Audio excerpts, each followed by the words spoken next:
அது 15 to 30 days நினைக்கிறேன். நான் அப்போ வந்து மெட்டர்னிட்டி லீவ்ல இருந்ததுனால நானும் என்னோட ஃப்ரெண்டும் குயிக்காக அதாச்சும் லைக் மார்னிங் டு ஈவினிங் அந்த குயிக் கிளாஸ்ன்னு இருக்கும் இல்லையா, ஃபட்டாஃபட் முடிக்கிற மாதிரி. ஸோ 15 டேஸில் குயிக்காக போய் லேர்ன் பண்ணிட்டு ஸோ அப்படி தான் நம்ம ஸ்டார்ட் பண்ணோம், ப்ரொஃபஷனலாக லேர்ன் பண்ணேன்.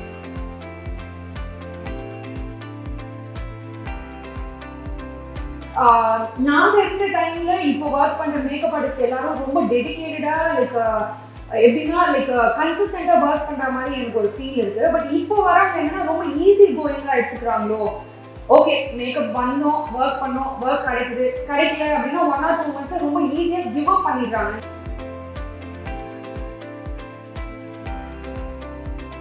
கரெக்டாக நான் குவிட் பண்ணி 4 to 5 months நினைக்கிறேன். நெக்ஸ்ட் மார்ச் வரும்போது நான் ஸ்டுடியோ வந்து ஸ்டார்ட் பண்ணிட்டேன் இந்த பிளேஸில் தான். பட் இது இப்போ இவ்வளோ அழகாக இங்கே இருக்கு. நான் வந்து ஸ்டார்ட் பண்ண டைமில் இது கொஞ்சம் குடோன் மாதிரி தான் இருக்கும். இப்போ நான் உங்ககிட்ட இருக்கிற ப்ராடக்ட்ஸோட இன்னும் ஹையர் பிராண்ட் தான் வச்சிருக்கணும். நீங்க வச்சிருக்கிற பிராண்டே நான் வந்து யூஸ் பண்ண அப்புறம் எதுக்கு என்ன ஹையர் பண்ண போறீங்க? நார்மலா இப்போ நாங்க போற கிளைண்ட்ஸ் எல்லாமே நார்ஸ்ல இருந்து சார்லட் டில்பரில இருந்து எல்லாமே வச்சிருக்காங்க. அப்போ நம்ம நம்பர் ஆஃப் கவுண்ட் அவங்களுக்கு நிறைய சாய்ஸஸ் கொடுக்கணும். கண்மணி வந்து என்னுடைய ஃபர்ஸ்ட் செலிபிரிட்டி, அவங்க தான் வெரி ஸ்பெஷல். அவங்க வைஷுமே ரொம்ப க்ளோஸ் தான். எல்லாருமே லைக் எப்படின்னா ரொம்ப ஈஸியா கனெக்டட் பீப்புள் தான். மேபி வைஷோட எங்கேஜ்மெண்ட் கொஞ்சம் ஹரிபரியா போச்சு. ஈவன் மேக்கப் சேர்ல வந்து உட்கார்ற வரைக்கும் அவங்க கால் பேசிட்டு ஆர்கனைஸ் பண்ணிட்டே இருந்தாங்க. இன்னைக்குதான் வைஷோட சங்கீத் ஃபங்க்ஷனே யாருக்குமே தெரியாது. வெட்டிங் கூட தெரியல, என்கேஜ்மெண்ட் முடிஞ்சது, இப்போ வெட்டிங் அப்படிங்கிறது தெரியும். வெட்டிங் வந்து கூடிய சீக்கிரம் வந்துடும். டெஸ்ட் ஷூட் எனக்கு கூப்பிட்டுருந்தாங்க. அப்போதான் போயிட்டு நம்ம பண்ணிருந்தோம் இந்த மாதிரி டார்க் மேக்கப் பண்ணணும் அப்படின்னு சொன்னாங்க. ஸோ அப்படிதான் நாங்கள் ஒர்க் பண்ணோம். ஸோ ரிலீஸ் ஆனதுக்கு அப்புறம் தான் தெரியும் நான் அது மாற அந்த படத்துக்கு டெஸ்ட் ஷூட் மட்டும் தான் பண்ணிருக்கேன். லைக் இன்ஸ்டாகிராம்ல பார்த்துட்டு மேக்கப் ஆர்டிஸ்டோட லைஃப் ஸ்டைல் இப்படிதான் இருக்குன்ற ஒரு மிஸ்கன்செப்ஷன் இருக்கு. ஓகே இவங்கெல்லாம் லக்ஸுரியஸா இருப்பாங்க அப்படின்னு. இது எல்லாமே ஃபில்டர்டு லேயர்ஸ் தான் போடுறாங்களே தவிர அன்ஃபில்டர்டு யாருமே நமக்கு காமிக்க மாட்டாங்க.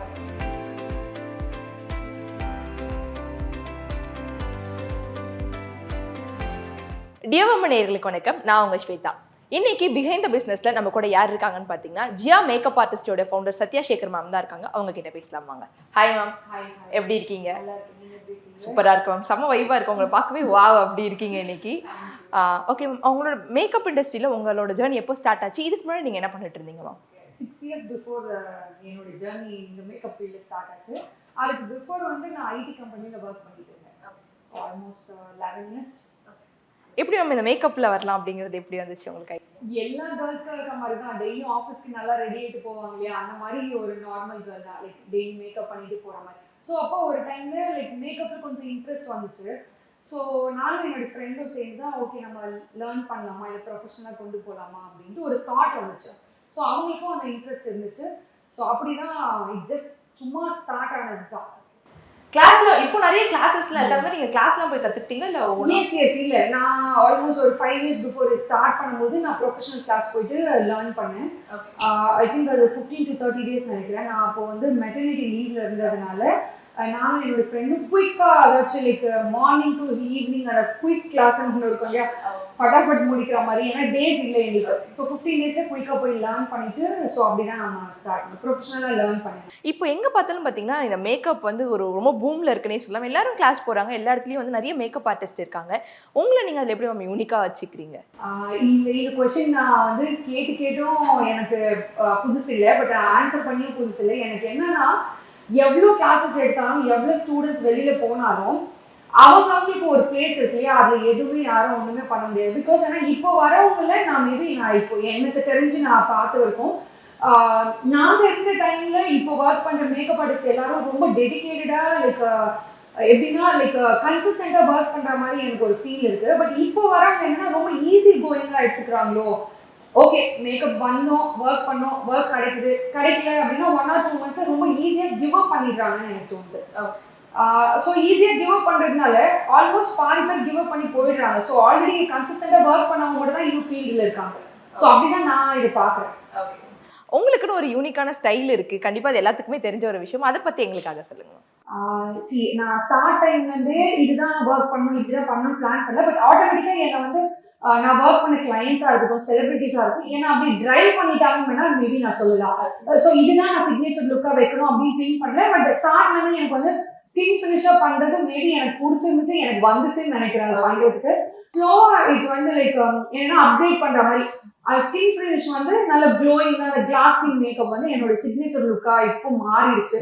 ஸோ அதை நம்மளே சொல்றதை விட லைக் நம்மளுடைய கிளைண்ட்ஸ் அண்ட் நம்மளுடைய லைக் வியூவர்ஸ் பார்த்துட்டு இது உங்களுடைய சிக்னேச்சர் லுக்கா இருக்குன்னு சொல்லும் போது தான் நானே அதை அக்செப்ட் பண்ணிக்கிறேன். கண்டிப்பா உங்களோட அந்த கிளாஸ் ஸ்கின் அது சம்திங் சொல்லுவாங்கல்ல, அதுக்காக ஒரு ஃபேன்ஸ் இருக்குன்னே சொல்லலாம். உங்களோட பேஜ் பார்க்கும்போது எல்லாருமே அதை கேட்டுட்டு இருந்தாங்க.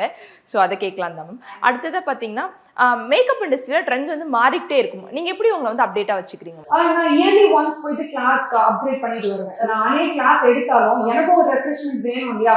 இல்லைன்னா நம்ம ஆல்ரெடி பண்ணிட்டே பண்ற மாதிரி இருக்கும். எனக்கே சம்டைம்ஸ் இயர் வரும்போதுலாம் ரிப்பீட்டடா இதே பண்றோம், நியூவா ஏதாச்சும் லேர்ன் பண்ணி நியூவா நிறைய இருக்கு மேக்கப்ல லேர்ன் பண்றதுக்கு. நிறைய ஆர்டிஸ்ட் வந்து ஸ்மால் ஸ்மால் சின்ன சின்ன டெக்னிக்ஸே நிறைய நிறைய டிஃபரன்ஸ் இருக்கும் மேக்கப்ல.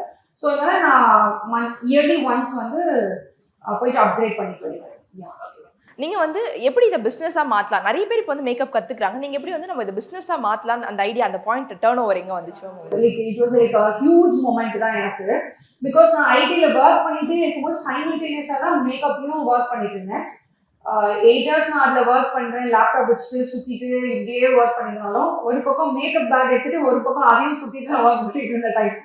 ஸோ ஒரு மிட் பாயிண்ட் வந்துச்சு. ஐ திங்க் 3rd year நினைக்கிறேன். 3rd year வரும்போது மேக்கப்ல 3rd year இருக்கும்போது எனக்கு வீட்ல இருந்தும் சரி, என்னோட வெல் விஷஸும் பிளஸ் என்னோட கிளைண்ட்ஸே நிறைய பேர் இன்ஸ்டாகிராம் பார்க்குறவங்க எனக்கு கேட்பாங்க, எப்போ குவிட் பண்றீங்க ஆஃபீஸை, இதுலயே நீங்க பண்ணலாம், ஏன் குவிட் பண்ண மாட்டீங்க, ஏன் குவிட் பண்ணி எனக்கு மேபி எனக்கு தெரியல, எனக்கு குவிட் பண்ணாம கண்டினியூஸா ஒர்க் பண்ண. பட் ஆனால் ஹெக்டிக்காக இருந்துச்சு.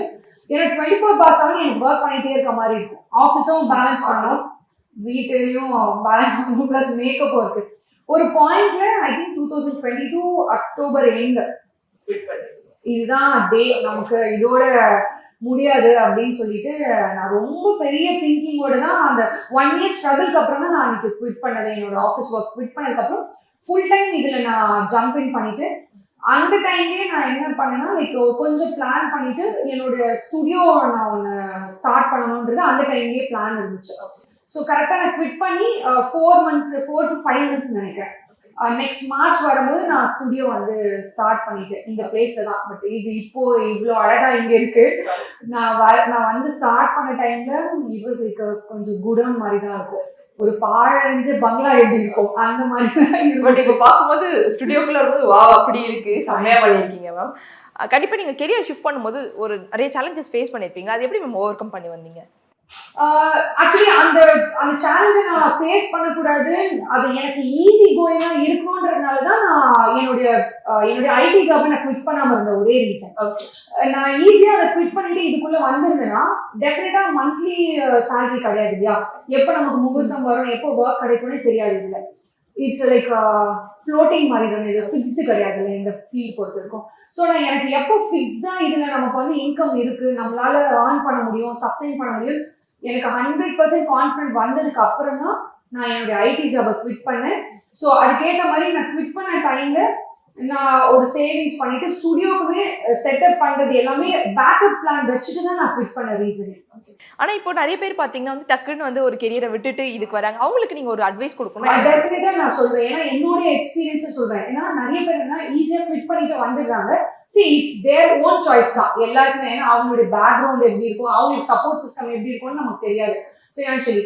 பட் நான் என்ன சொல்லுவேன்னா லைக் 2 ஜாப் பண்றது தப்பு கிடையாது. இமீடியட்டா இதுக்குள்ள வந்தோடனே எல்லாருக்குமே கிளிக் ஆயிடுமானா கிடையாது. எல்லாருக்கும் கிளிக் ஆகுன்றதும் தெரியாது இல்லையா நமக்கு. என்னன்னா இமீடியட்டா நம்மளால இதுல வந்து ஏர்ன் பண்ண முடியாது. வந்தோடனே நான் 1 or 2 months ஏர்ன் பண்ணணும்னு நீங்க யாரு இந்த இண்டஸ்ட்ரிக்குள்ள வந்தாலும் டெஃபினட்டா பண்ண முடியாது. Take time. எந்த பிசினஸ் ஆனாலுமே அப்படிதானே, மேக்கப் ஃபீல்டே இல்லை, எந்த பிசினஸ் எடுத்தாலும் அதே தான். ஸோ அப்படி வரவங்க நான் என்ன சொன்னா, ஆல்ரெடி உங்களுக்கு ஒரு ஃபிக்ஸ்டு ஜாப் இருக்குன்னா கஷ்டப்பட்டு 2த்தையும் மேனேஜ் பண்ணுங்க. அதுக்கப்புறமா ஒன்ஸ் நம்ம கான்ஃபிடென்ட் ஆனதுக்கு அப்புறம் குவிட் பண்ணோன்றது என்னுடைய பர்சனல் ஒப்பீனியன். பிகாஸ் எனக்கு அந்த ஜேர்னி ஒர்க் அவுட் ஆனதுனால நான் சொல்றேன். இப்போ வந்து நிறைய பேர் வந்துட்டு மேக்கப் கத்துக்கிறாங்க, பட் அதை வந்து ஒரு பிசினஸா மாத்தணும் அப்படின்னு நினைக்கிறவங்களுக்கு இன்வெஸ்ட்மெண்ட் எவ்வளோ தேவை மேம் அவங்களுக்கு? இதுல வந்து இன்வெஸ்ட்மெண்ட் பொறுத்தவரைக்கும் மணி வைஸ்ல நம்மளால ஜட்ஜ் பண்ணவே முடியாது. பிகாஸ் நான் என்னோட ஸ்டுடியோ வந்து ஒரு ஒரு 7 lakhs நான் ஸ்பெண்ட் பண்ணிருக்கேன்னு வச்சுக்கோங்க. இன்னொரு ஸ்டுடியோ இன்னொரு மேக்கப் ஆர்டிஸ்ட் ஓபன் பண்ணிருக்காங்க, அவங்க ஒரு B lakhs இன்வெஸ்ட் பண்ணிருப்பாங்க. இது எல்லாமே நம்மளுடைய பட்ஜெட் வைஸ் பிளஸ் பிளேஸ் நம்ம எங்க எப்படி சூஸ் பண்றோம், இன்டீரியர் இதெல்லாம் பிளேஸ் லைக் எல்லாமே ஓவரால் நமக்கு இருக்கு. பட் மினிமம் லேக்ஸ் இருந்தா நம்மளால ஸ்பெண்ட் பண்ண முடியும். இதுல சும்மா ஒரு 20,000 30,000 எடுத்துட்டு வந்து பிசினஸ் ஸ்டார்ட் பண்ணலாம் பண்ண முடியாது. பட் வந்து ஆனால் இப்போ சோஷியல் மீடியாவில் நிறைய பேர் பார்த்தீங்கன்னா, நீங்கள் ஜஸ்ட் வந்து உங்ககிட்ட ஒரு 50,000 ரூபாய் இருந்தால் வந்து நீங்கள் வந்து உங்கள் பிஸ்னஸை ஸ்டார்ட் பண்ணலாம் அப்படிங்கிற மாதிரி நம்ம நிறைய ரீல்ஸ் பார்க்க முடியுது. அண்ட் சமீபத்தில் வந்து இன்ஸ்டாகிராம்லேயே நிறைய வந்து ஒரு கிளாஷ் நடந்துச்சுன்னே சொல்லலாம் மேக்கப் இண்டஸ்ட்ரியில். அது எப்படி மேம் வந்து நாங்கள் பார்க்குற ஆடியன்ஸாக வந்து எதை நம்புறது அப்படிங்கிறதே ஒரு பெரிய கேள்விக்குறியா இருக்குது. அதை பற்றி கரெக்ட் தான். இப்போ நீங்கள் ஒரு 20,000 இப்போ 50,000 மேபி ஸ்டார்டிங் பேஸ் வேணா வச்சுக்கலாம். ஏன்னா மேக்கப் ப்ராடக்ட்ஸ் வந்து எல்லாருமே இப்போ நீங்க பாத்தீங்கன்னா, இப்போ நீங்களே உங்க பர்சனல் எடுத்துக்கோங்க, எல்லாமே ஹையர் தான் வச்சிருப்பீங்க. ஸோ இப்போ நீங்க என்ன ஹையர் பண்றீங்கன்னு வச்சுக்கோங்க ப்ரொஃபஷனலா. ஸோ இப்போ நான் உங்ககிட்ட இருக்கிற ப்ராடக்ட்ஸோட இன்னும் ஹையர் பிராண்ட் தான் வச்சிருக்கணும். நீங்க வச்சிருக்கிற பிராண்டே நான் வந்து யூஸ் பண்ணா அப்புறம் எதுக்கு என்ன ஹையர் பண்ணணும்? ஸோ அப்போ நான் எவ்வளோ ஹையர் அண்ட் பிராண்ட்ஸ் எல்லாம் நான் இன்வெஸ்ட் பண்ண வேண்டியிருக்கு. லிப்ஸ்டிக் நீங்களே மேட்ல லிப்ஸ்டிக் ஒரு 5 லிப்ஸ்டிக் வச்சிருக்கீங்க. நார்மலா இப்போ நாங்க போற கிளைண்ட்ஸ் எல்லாமே நாஸ்ல இருந்து சார்லட் டில்பரில இருந்து எல்லாமே வச்சிருக்காங்க. அப்போ நம்ம நம்பர் ஆஃப் கவுண்ட் அவங்களுக்கு நிறைய சாய்ஸஸ் கொடுக்கணும். ஸோ அவங்க ஒரு 10 லிப்ஸ்டிக் வச்சிருக்காங்கன்னா நீங்க அட்லீஸ்ட் ஒரு 100 to 200 லிப்ஸ்டிக் வச்சிருந்தாங்கன்னா அதுல அவங்க அதை பிங்க்லயே இந்த பிங்க் வேணும் இந்த ப்ரௌன் வேணும் கேட்பாங்க. ஸோ அதுக்கு தான் ப்ரொஃபஷனல் ஹையர் பண்ணணும். அப்போ நம்ம ஒரே ஒரு லிப்ஸ்டிக் பேலட் எடுத்துட்டு போனா எப்படி ஒர்க் அவுட் ஆகும் சொல்லுங்க. ஸோ அப்போ அந்த ரேஞ்ச்லேயே தான் இருக்க முடியும். அப்போ நீங்க பிசினஸை டெவலப் பண்ணா நீங்க வைடரா உங்களுடைய இன்வெஸ்ட்மெண்ட் பண்ண வேண்டியதா இருக்கும். ப்ராடக்ட்ஸ்ல சொல்றேன், எல்லா பிராண்ட்ஸும் வச்சிருக்கணும். லைக் மேக்ஸிமம் மீன்ஸ் எல்லா பிராண்ட்ஸ் தான் லைக் மெயினா இருக்கிற அந்த கீ பிராண்ட்ஸ் எல்லாமே நீங்க கிட்ல வச்சிருக்க வேண்டியதா இருக்கும். நீங்க அந்த கிளாஸ் ரூம் இப்ப எடுத்துட்டு இருக்கீங்க, அந்த ஜர்னி எப்படி ஸ்டார்ட் ஆச்சு அப்படிங்கிறது எங்களுக்கு? அது வந்து லைக் என்னுடைய லைக் ஒரு ஸ்மால் சர்க்கிள் பீப்புள் மூலமா தான் ஃபர்ஸ்ட் ஸ்டார்ட் ஆச்சு. என்னுடைய ஹோம் டவுன்ல தான் ஃபர்ஸ்ட் கேட்டாங்க. ஸோ இந்த மாதிரி எனக்கு கிளாஸ் எடுக்க முடியுமா, நான் பர்சனலா வந்து உங்ககிட்ட லேர்ன் பண்றேன் அப்படின்னு. ஜஸ்ட் ட்ரை தான். ஓகே, எனக்கு வந்து ஆஃபீஸ் ஒர்க் பண்ண டைம் வந்து ட்ரைனிங் எடுக்கிற எக்ஸ்பீரியன்ஸ் தான் நிறைய இருக்கு. ஸோ இந்த ஸ்டேஜ் ஃபியரோ இல்லை டீச் பண்றதோ அது நமக்கு புதுசு கிடையாது. இது வேற ஃபீல்ட், அது வேற ஃபீல்ட், அவ்வளவுதான் தவிர ஓகே நமக்கு தெரியும், நமக்கு தெரிஞ்ச எக்ஸ்பீரியன்ஸை நம்ம டீச் பண்ணலாம்னு சொல்லிட்டு அப்படிதான் நம்ம எடுத்தது. ஸோ அப்போ வந்து நம்ம சொல்லி கொடுக்கறது ஆப்போசிட் பர்சனுக்கு கிளியரா போய் அண்டர்ஸ்டாண்ட் ஆகுதா, அவங்க புரிஞ்சுக்கிறாங்கன்றது மட்டும் தான் ஒரு பாயிண்ட். அது கிளியர் அப்படின்ட்டாலே நம்ம நெக்ஸ்ட் ஸ்டெப் போயிடலாம். ஸோ நான் டீச் பண்ண கொஞ்சம் பேர் வந்து நல்லா கிளாரிட்டியா புரியுது, எனக்கு கிளியரா இருக்கு அப்படின்னு எனக்கு ஃபீட்பேக்ஸ் கொடுக்க பாசிட்டிவ் ஃபீட்பேக்ஸா இருக்குது. ஓகே வை நாட் நம்ம ட்ரை பண்ணலாமே அப்படின்னு சொல்லிட்டு தான் ஸ்லோலி இட் ஸ்டார்டட். ஒரு 1 மெம்பர் ஸ்டூடெண்ட்ல ஸ்டார்ட் பண்ணி ஒரு 100 பேர் எடுத்து 5 பேர் எடுத்து இப்போ நான் ஒரு 30 மெம்பர்ஸ் இருக்கும். இல்லை மோர் தென் ஐ திங்க் 50-60 பீப்புள் வரைக்கும் நான் செமினார் கண்டக்ட் பண்ணிருக்கேன், கிளாஸஸ் எடுத்திருக்கேன். இதை கண்டிப்பா நீங்க தொடர்ந்து வந்து எல்லாத்துக்கும் கிளாஸ் எடுக்கணும், நிறைய பேருக்கு உங்களோட நாலேஜை ஷேர் பண்ணணும் அப்படிங்கிறது எங்க பெரிய ஆசை. அண்ட் அடுத்ததான் பாத்தீங்கன்னா இப்போ சோஷியல் மீடியால வந்து ஒரு 2 பேரோட என்கேஜ்மெண்ட் அண்ட் வெட்டிங் வந்து கண்மணி அண்ட் வைஷியோடது ரொம்ப ரொம்ப வைரலா போச்சுன்னே சொல்லலாம். ஸோ அவங்களுக்கும் நீங்க தான் மேக்கப் ஆர்டிஸ்ட், பர்சனலாகவும் நீங்க தான் மேக்கப் ஆர்டிஸ்டா இருந்திருக்கீங்க. அந்த எக்ஸ்பீரியன்ஸை பத்தி எங்களுக்கு. கண்மணி வந்து என்னுடைய ஃபர்ஸ்ட் செலிபிரிட்டி, அவங்க தான் வெரி ஸ்பெஷல். அவங்க ஏன்னா ஸ்வீட்டி வந்து நான் ஸ்டார்ட் பண்ண டைம்ல மேபி என்னோட ஃபாலோவர்ஸ் வந்து ஒரு 200 ஃபாலோவர்ஸ் தான் இருப்பாங்க. ஸோ அந்த டைம்ல நான் பின் பண்ணி ஷூட்காக பேசினா அவங்க ஓகே சொன்னாங்க, போய் ப்ரொசீட் பண்ணோம். ஸோ ஸ்டார்ட் டைம்ல இருந்து இப்போ வரைக்கும் த்ரூ அவுட் அவங்களோட ஜேர்னி நம்ம கண்டினியூஸா இருந்துட்டே தான் இருக்கு. அவங்களோட வெட்டிங்குமே நம்ம தான் பண்ணியிருந்தோம். அதுல ஆக்சுவலா ஹல்தி இதெல்லாம் செம்மையா இருந்துச்சு, மெஹந்தி எல்லாம் செம்மையா பண்ணிருந்தீங்க மேம். அந்த எக்ஸ்பீரியன்ஸ் வெட்டிங் கூட உங்களுக்கு கூட பண்ணது? ஸோ எப்படின்னா அவங்க 1 month ஒன்னொரு பிளான் பண்ணேன். ஹல்தி செப்பரேட் டே, அதுக்கப்புறம் வந்து வெட்டிங் ஒரு செப்பரேட் டே, ரிசப்ஷன் அதுக்கப்புறமா முடிஞ்சிட்டு. ஸோ செப்பரேட் டேவா கேப் பண்ணியிருந்தாங்க. ஸோ டென்ஷன் இல்லாம ரொம்ப கூலா போய் ஒர்க் பண்ணிருந்தாங்க. ஹல்தி டோட்டலாவே ஐ திங்க் ஈஸியா பண்ணியிருந்தாங்க. போயிட்டு நல்லா தண்ணி எல்லாம் ஊற்றி சூப்பரா நல்லா அவங்க என்ஜாய் பண்ணாங்க. முடிஞ்சதும் பேச்சுலர்ஸ் பார்ட்டி ஸ்டார்ட் பண்ணிட்டாங்க. ஸோ இப்படிதான் அந்த ஈவெண்ட் போச்சு. ரொம்ப ஃபன்னா, ரொம்ப ஹாப்பியா அவங்களுடைய ஹல்தி இருந்துச்சு. உங்களுக்கு வந்து அந்த மாதிரி செலிபிரிட்டிஸ் கூட ஒர்க் பண்ணும்போது ஒரு ஹரிபரியா பண்ணணும் அப்படிங்கிற எனக்கு ஆக்சுவலி ஸ்வீட்டி வந்து ரொம்ப டைம் வந்து ப்ராப்பரா பிளான் பண்ணுவாங்க. லைக் வந்து குயிக்கா பண்ணிட்டு போகணும் அந்த மாதிரி பர்சனே இல்லை, ரொம்ப ப்ரீ பிளான். ஈவன் ஃபார் வெட்டிங்க்கு நான் ஒரு பெரிய எக்ஸாம்பிள் அது எனக்கு சொல்றேன். அன்னைக்கு வந்து நான் ஆல்ரெடி 3 முகூர்த்தம் எடுத்து வச்சிருந்தேன் என்னோட பிரைட்ஸ் ஸ்வீட்டி இல்லாம. பட் ஸ்வீட்டி வந்து ஒரு டைம் சொல்லியிருந்தாங்க, ஷார்ப்பா நான் ரீச் ஆகிறதுக்கு ஒரு ஹாஃப் அன் ஹவர் முன்னாடி அவங்க பிளான்டா இருந்தாங்க. அவங்க டைம் மட்டும் சொதப்பிருந்தாங்கன்னா என்னோட மற்ற பிரைட்ஸ் எல்லாமே சொதப்பலாம் இருக்கும். அவ்வளோ ஏர்லி மார்னிங் அவங்க எந்திரிச்சு ப்ராப்பரா லைக் டைமுக்கு இருந்ததே எனக்கு ரொம்ப பெரிய விஷயமாச்சு. எப்பயுமே அவங்க ஷூட்னா இந்த டைமிங்லாம் முன்ன பின்ன அதெல்லாம் எதுவுமே பண்ண மாட்டாங்க. அதே மாதிரி குயிக்கா பண்ணுங்க, அதுவும் எந்த டென்ஷனும் எனக்கு கொடுக்க மாட்டாங்க, ஹரிபரி பண்ணவே மாட்டாங்க. அடுத்ததான் வைஷு அண்ட் வெற்றியோட என்கேஜ்மெண்ட் பார்த்திருந்தோம். அவங்கள பத்தி சொல்றேன். வைஷுமே ரொம்ப க்ளோஸ் தான். எல்லாருமே லைக் எப்படின்னா ரொம்ப ஈஸியா கனெக்டட் பீப்புள் தான், ஈஸி கோயிங் பீப்புள் தான் நம்ம கூட. ஸோ அவங்களுடைய என்கேஜ்மெண்ட் எனக்கே ஷாக் தான். எனக்கே தெரியாது இவங்களெல்லாம் என்கேஜ்மெண்ட் பண்றாங்க அப்படின்னு சொல்லிட்டு. அந்த மேபி வைஷோட என்கேஜ்மெண்ட் கொஞ்சம் ஹரிபரியா போச்சு. யா, ஏன்னா அவங்க தான் ஃபுல் அண்ட் ஃபுல் லைக் அவங்களுக்கு என்னன்னா சீரியல்ல போயிட்டு இருக்கிறதுனால பிஃபோர் டே வரைக்கும் அவங்க ஷூட் இருந்துச்சு 2 பேருக்குமே. ஸோ டெய்லி அவங்க கிட்ட கோஆர்டினேட் பண்ணிட்டு அவங்க அரேஞ்ச்மெண்ட் பண்றதுக்குமே ரொம்ப டஃபா இருந்துச்சு அவங்களுக்குமே. ஈவன் மேக்கப் சேர்ல வந்து உட்கார்ற வரைக்கும் அவங்க கால் பேசிட்டு ஆர்கனைஸ் பண்ணிட்டே இருந்தாங்க. ஈவன் மேக்கப் பண்ணும் போதும் அவங்களுக்கு கால் வந்துட்டே இருந்துச்சு, லைக் ஆர்கனைஸ் பண்ணிட்டே இருந்தாங்க அவங்க. எனக்கே கஷ்டமா இருந்துச்சு. ஈவெண்ட்டையும் அவங்களால என்ஜாய் பண்ண முடியல. பட் நாங்க குயிக்கா வைஷுக்கு யூஸ்வலி என்னன்னா நிறைய டைம் வந்து ஒரு 15 மினிட்ஸ்லயே மேக்கப்லாம் பண்ணிருக்கோம். ஸோ அந்த மாதிரியும் நடந்துச்சு. குயிக்கா மேக்கப் பண்ணிட்டு நல்லா போச்சு. But it was hurry burry event தான். ஆக்சுவலா நீங்க நிறைய பிரைட்ஸுக்கும் இப்ப பண்ணிட்டு இருக்கீங்க. உங்களுக்கு வந்து செலிபிரிட்டிஸ் கூட பண்றது ஈஸியா இருக்கா இல்ல பிரைட்ஸுக்கு பண்றது ஈஸியா இருக்கா? எனக்கு ஆக்சுவலி நான் செலிபிரிட்டி கிளைண்ட்ஸ் நான் பிரிச்சு பார்த்ததுல face is a face. Maybe அவங்க பாப்புலரான ஃபேஸ், இவங்க மேபி பாப்புலர் இல்லாத ஃபேஸ் அப்படிதான் நான் பாக்குறேனே தவிர எனக்கு 2 பேருமே ஈக்குவல் தான். உங்களுக்கு வந்து யாராச்சும் உங்க செலிபிரிட்டிஸ் நீங்க ஒர்க் பண்றவங்க கூட க்ளோஸ் டு ஹார்ட் எனக்கு இவங்க வந்து பர்சனல் ஃபேவரட் அப்படின்னு யாராச்சும் இருக்காங்களா? ஒருத்தர் 2 பேர் சொல்ல முடியாது. ஆல்ரெடி சொன்ன மாதிரி ஸ்வீட்டி வந்து எனக்கு ஸ்டார்ட்ல இருந்தே தெரியும். இப்போ வரைக்கும் லைக் நம்மளுடைய ரிலேஷன்ஷிப் லைக் ரொம்ப அவங்களோட ரொம்ப டிராவல் பண்ணிட்டே இருக்கும் ஹாப்பியா. ஸோ அதே மாதிரி அச்சுவோட நான் கண்டினியூஸா அவங்களோட ஒர்க் பண்ணிட்டு இருக்கேன். இப்போ அவங்களோட பர்த்டே கூட நீங்க தான் ஆப்வியஸ்லி அவங்களுடைய பர்த்டே ஷூட் பண்ணினோம். பட் நைட் போய் அவங்களுக்கு சர்ப்ரைஸா போயிட்டு கேக் கட் பண்ணினோம். அவங்களுமே ரொம்ப ஹாப்பியா ஃபீல் பண்ணாங்க. ஸோ அவங்க வீட்டுக்கு போயிட்டு கேக்லாம் கட் பண்ணி செலிப்ரேட் பண்ணிட்டு என்ஜாய் பண்ணிட்டு வந்தோம். இன்னைக்கு பாத்தீங்கன்னா இன்னைக்குதான் வைஷுவோட சங்கீத் ஃபங்க்ஷன். ஓகே, நீங்க இதுக்கப்புறம் போகணும். உங்களுக்கே தெரியாது, யாருக்குமே தெரியாது. வெட்டிங் கூட தெரியல, என்கேஜ்மெண்ட் முடிஞ்சது, இப்போ வெட்டிங் அப்படிங்கறதே தெரியல. வெட்டிங் வந்து கூடி சீக்கிரம் வந்துரும். ஓகே, இப்போ இன்னைக்கு சங்கீத் ஸ்டார்ட் ஆகுது. அப்படியே கண்டினியூஸா பேக் டு பேக் உங்களுக்கு வந்துட்டே இருக்கும். ஒரு சூப்பரான இன்ஃபர்மேஷன் கொடுத்திருக்கீங்க. அடுத்தது மேம், நீங்க வந்து மகாராஜாலயுமே வந்து திவ்யா பாரதி அவர்களுக்கு டெஸ்ட் ஷூட் பண்ணிருந்தீங்க அப்படின்னு சொல்லி நாங்க ஒரு இன்டர்வியூல பாத்துட்டோம். அது எக்ஸ்பீரியன்ஸ் எப்படி இருந்துச்சு எங்களுக்கு? சேம், அவங்களோடயும் ஒரு ஷூட் தான் ஒர்க் பண்ணோம். எல்லாரோடையும் ஷூட்காக ஒர்க் பண்ணும்போது தான் அப்படியே நம்ம அவங்களோட டிராவல் பண்றது. ஷூட்டுக்கு ஒர்க் பண்ணோம். அன்னைக்கு 1 டேக்கு நம்ம ஆல்மோஸ்ட் ஒரு 6-7 காஸ்டியூம்ஸ் ஒர்க் பண்ணிடணும். அப்ப நல்ல ஒரு ரேப்போ அவங்களுக்கும் செட் ஆயிடுச்சு. அதுக்கப்புறமா அவங்களுடைய சொன்ன மாதிரி அந்த டெஸ்ட் ஷூட்க்கு என்ன கூப்பிட்டுருந்தாங்க. அப்பதான் போயிட்டு நம்ம பண்ணிருந்தோம். இந்த மாதிரி டார்க் மேக்கப் பண்ணணும் அப்படின்னு சொன்னாங்க. ஸோ அப்படிதான் நாங்கள் ஒர்க் பண்ணதும் அது அவங்களுக்கு செட் ஆயிடுச்சு. கன்ஃபார்ம் பண்ணிட்டு அந்த மூவில அவங்க பண்ணிருந்தாங்க. சோ ரிலீஸ் ஆனதுக்கு அப்புறம் தான் தெரியும் நான் அந்த அந்த படத்துக்கு தான் வர்க் பண்ணிருக்கேன். டெஸ்ட் ஷூட் மட்டும் தான் பண்ணிருந்தேன். Okay okay. சோ அப்பதான் தெரியும். அவங்களுமே ரொம்ப க்ளோஸ் எனக்கு. நல்லா வெரி ஸ்வீட். ஏன்னா திவ்யா பாரதி அவர்களுக்கு வந்து இன்ஸ்டாகிராம்ல அவ்வளவு ஃபாலோவர்ஸ் இருக்காங்க. அந்த போட்டோலாம் வந்து பார்த்தா கீழே மேக்கப் ஆர்டிஸ்ட்னு உங்க பேர் தான் இருந்துச்சு. மொத்தம் நாங்க ஒரு 6-7 காஸ்டியூம் பண்ணிருந்தோம். அவங்க ஒன்னொன்னும் ரிலீஸ் பண்ணிட்டே இருந்தாங்க. ஐ திங்க் இப்ப லாஸ்ட் வீக் கூட ஒன்னு ரிலீஸ் பண்ணிருந்தாங்க. ஓகே, எல்லா போட்டோலயுமே வந்து கீழே மேக்கப் ஆர்டிஸ்ட் வந்து உங்க பேர் தான் இருந்துச்சு. வாவ் அப்படின்னு இருந்தது. சூப்பரா பண்றீங்க மேம். உங்களுக்கு நான் ஒரு பர்சனல் ஃபேவரட், எனக்கு நீங்களா ஆயிட்டீங்க.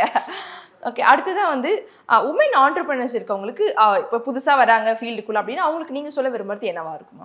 இந்த ஃபீல்ட் பொறுத்த வரைக்கும் கன்சிஸ்டண்டா ஒர்க் பண்ணணும். லைக் வந்தோம் ஒரு ஒர்க் பண்ணோம், ட்ரை பண்ணோம், 1 மந்த்ல 2 மந்த்ல கிவ் அப் பண்றதே இருக்கக்கூடாது. ஏன்னா எப்போ நமக்கு பிசினஸ் பொறுத்த வரைக்கும் கிளிக் ஆகும்னு சொல்லவே முடியாது. எப்போ வேணா அது கிளிக் ஆகும். ஆனா நீங்க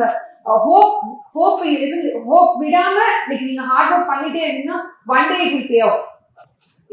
ஒரு சிம்பிள் எக்ஸாம்பிள், நான் ஸ்டார்ட் பண்ண டைம்ல இவங்களுக்குலாம் நான் ஒர்க் பண்ண நினைச்சு கூட பார்த்தது இல்லை. சீரியஸா மூவிஸ்க்கெல்லாம் போய் ஒர்க் பண்ணணும்னு எனக்கு தெரியவும் தெரியாது. நான் அதை எப்படின்னா லைக் நான் அதை ஆசைப்படவும் இல்லை இவங்களுக்குலாம் பண்ணணும் அப்படின்னு சொல்லிட்டு.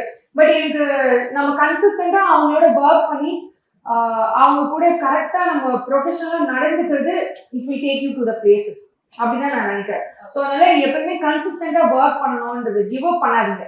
அவ்வளவுதான் என்னுடைய ஒரே ஒரு பாயிண்ட். கிவ் அப் பண்ணாம கன்சிஸ்டன்டா ஹார்ட் ஒர்க் பண்ணாலே போதும் அப்படின்னு. அண்ட் வந்து மேக்கப் இண்டஸ்ட்ரியில சோஷியல் மீடியாவும் அந்த கன்சிஸ்டன்சியும் ஒரு எவ்வளவு பெரிய ரோலை ப்ளே பண்ணுது அப்படின்னு நீங்க சொல்றீங்களா? அண்ட் தென் ஒன் மோர் டே, எனக்கு one more special day. Already இப்போ வைஷோட சங்கீத் இப்போ கிளம்பணும்னு சொன்னா அண்ட் எனக்கு 75K இன்னைக்கு தான் ரீச் ஆச்சு. Okay, congrats ma'am. Okay, thank you. So it was like hard earned like my organic followers. Almost 6 years இப்போ டச் ஆக போகுது. 75Kன்றது it was a huge for me. ஒரு நார்மல் பர்சனா இருந்து வந்து லைக் எனக்கும் லைக் ஸ்லோவா கொஞ்சம் கொஞ்சமா, அதான் ஆல்ரெடி சொன்ன மாதிரி 200 ஃபாலோவர்ஸ் பார்த்த என் பேஜ் எனக்கு ஞாபகம் இருக்கு. எனக்கு அது வந்து ஸ்டார்ட் பண்ணி லைக் 75Kன்னும் போது okay it was like happy moment. ஒருத்தரா எனக்கு நிறைய பேர் ஹெல்ப் பண்ணியிருக்காங்க, கூட ஒர்க் பண்ணா லைக் டெக்னீஷியன்ஸா இருக்கட்டும், like hair stylist, sari drivers, photographers, ஆர்டிஸ்டா இருக்கும், என்னுடைய பிரைட்ஸ், அவங்களுமே எனக்கு நிறைய என்கரேஜ் பண்ணுவாங்க. லைக் இன்னைக்கு போஸ்ட் போடும்போது கூட அவங்களாம் அவ்வளோ என்கரேஜ் பண்ணியிருந்தாங்க, அவ்வளோ ஹாப்பியா. அதெல்லாம் பார்க்கும்போது ரொம்ப ஹாப்பியா இருந்துச்சு. ஓகே, கண்டிப்பா மேம். இதை தொடர்ந்து நீங்க வந்து இன்னும் 100Kல இருந்து 500 அப்படியே மில்லியன் போகணும் அப்படிங்கிற எங்களோட பெரிய ஆசை. மக்கள் கிட்ட வந்து மேக்கப் ஆர்டிஸ்ட்டை பத்தி ஒரு மிஸ்கன்செப்ஷன் இருக்கு, அதை நான் அட்ரஸ் பண்ணணும்னு விரும்புறேன் அப்படிங்கிறது ஏதாச்சும் உங்ககிட்ட இருக்கா மேம்? மேக்கப் ஆர்டிஸ்ட், பியூட்டிஷியன் யாராக இருந்தாலும் இந்த ஃபீல்டில் இருக்கவங்க ப்ளஸ் மேக்கப் பற்றியுமே கொஞ்சம் பேருக்கு இருக்கு. இன்ஸ்டாகிராம் பார்த்துட்டு அவங்க அப்படியே அதை நம்பிடுறாங்க. பட் இன்ஸ்டாகிராம் வந்து ஃபில்டர்டு தானே நம்ம போடுறது. எல்லாமே இருக்கிற ரியாலிட்டி எதுவுமே எல்லாருமே 100% போடுறது இல்லையா? இப்போ நிறைய பார்த்தீங்கன்னா இந்த ப்ரூஃப் மேக்கப்ஸ், நிறைய மேக்கப்ஸ் வருது. அதை பார்த்து அவங்க எக்ஸாக்டாக அதை நமக்கு கொடுக்கணும்னு எக்ஸ்பெக்ட் பண்ணுறாங்க. ஸோ நான் பர்சனலி பிரைட்ஸ் கிட்ட கன்சல்டேஷன் எடுக்கும்போது என்ன சொன்னால், நீங்கள் இன்ஸ்டாகிராமில் பார்க்குறது எல்லாமே உண்மை கிடையாது. செலிபிரிட்டிக்கே ஒர்க் பண்ணாலே அவங்களுக்கு ஸ்வெட் ஆச்சுன்னா ஸ்வெட் வரதான் செய்யும். அவங்களாம் என்ன நினச்சிருக்காங்க, ஸ்வெட்டே வராது அப்படின்ற ஒரு மிஸ்கன்செப்ஷன் ஆயிடுது. ப்ளஸ் இன்னொன்று என்னன்னா, லைக் இன்ஸ்டாகிராம்ல பார்த்துட்டு மேக்கப் ஆர்டிஸ்டோட லைஃப் ஸ்டைல் இப்படிதான் இருக்குன்ற ஒரு மிஸ்கன்செப்ஷன் இருக்கு. ஸோ அது என்னன்னா, ஓகே இவங்கெல்லாம் லக்ஸுரியஸா இருப்பாங்க அப்படின்னு அதை பார்த்து சில பேர் வந்துடுறாங்க. இந்த மாதிரி நிறைய அவங்களா ஒரு தாட் வந்துடுது இன்ஸ்டாகிராம் பார்த்துட்டு. இது எல்லாமே ஃபில்டர்டு லேயர்ஸ் தான் போடுறாங்களே தவிர அன்ஃபில்டர்டு யாருமே நமக்கு காமிக்க மாட்டாங்க. ஸோ அவங்கவுங்க வந்து பார்த்தா தான் இதில் என்னென்ன இருக்குன்றது தெரியும். பிரைட்ஸாக இருக்கட்டும், லைக் நியூவாக வர பீப்புளாக இருக்கட்டும், இன்ஸ்டாகிராம் பார்த்து அதை அப்படியே நம்பிடக்கூடாதுன்றது தான் என்னோட பாயிண்ட். மேம் கண்டிப்பாக வந்து ஒரு உமன் வந்து ஒரு பிஸ்னஸ் பண்ணுறாங்கன்னா ஒரு பர்சனல் லைஃப், ப்ரொஃபஷனல் லைஃப்னு ரெண்டு இருக்கும். அதை எப்படி நீங்கள் பேலன்ஸ் பண்ணுறீங்க? இட் வாஸ் எ டஃப், கொஞ்சம் கஷ்டம் தான். ஏன்னா இதுலையும் சஸ்டைன் பண்ணணும், பர்சனல் லைஃப்லையும் பார்க்க முடியாது. And also like married woman, kids இருக்கு அப்படின்னா இன்னும் கஷ்டம் தான். எல்லாத்தையும் பேலன்ஸ் பண்ணணும்ல. டெஃபினட்டா ஃபேமிலி சப்போர்ட் இல்லைன்னா இதில் பண்ணவே முடியாது. I understand totally. லைக் நிறைய பேரால இதுல சஸ்டைன் பண்ணி வர முடியாத reason because of like family support. Family support இருந்துச்சுன்னா நிறைய பேரால இதுல இன்னும் நல்லா மேக்கப் பண்றவங்களே இன்னும் நல்லா வெளியில தெரிஞ்சிருப்பாங்க. எனக்கு இவ்வளவு தூரம் வரதுக்கு மெயின் ரீசன், நான் என்னதான் ஹார்ட் ஒர்க் பண்ணாலும் என் வீட்டுல என் பொண்ணையோ லைக் என் ஹஸ்பண்டோ, என் அம்மா அப்பா, என் தம்பி, என் ஃபாதர் எல்லாருமே எனக்கு சப்போர்ட் பண்ணதுனால மட்டும்தான் இந்த பிளேஸ்க்கு நான் வர முடிஞ்சதே தவிர ஃபேமிலி சப்போர்ட் இல்லைன்னா என்னால வந்திருக்கவே முடியாது. இப்போ ஒரு பெண்ணுக்கு வந்து ஒரு ஃபேமிலி சப்போர்ட் எவ்வளவு முக்கியம் அப்படிங்கிறது சொல்லிட்டீங்க. அண்ட் லாஸ்டா வந்து நம்ம இதை பார்த்துட்டு இருக்க ஆடியன்ஸ்க்கு நீங்க கொடுக்குற ஒரு சின்ன அட்வைஸ் என்னவா இருக்குமா?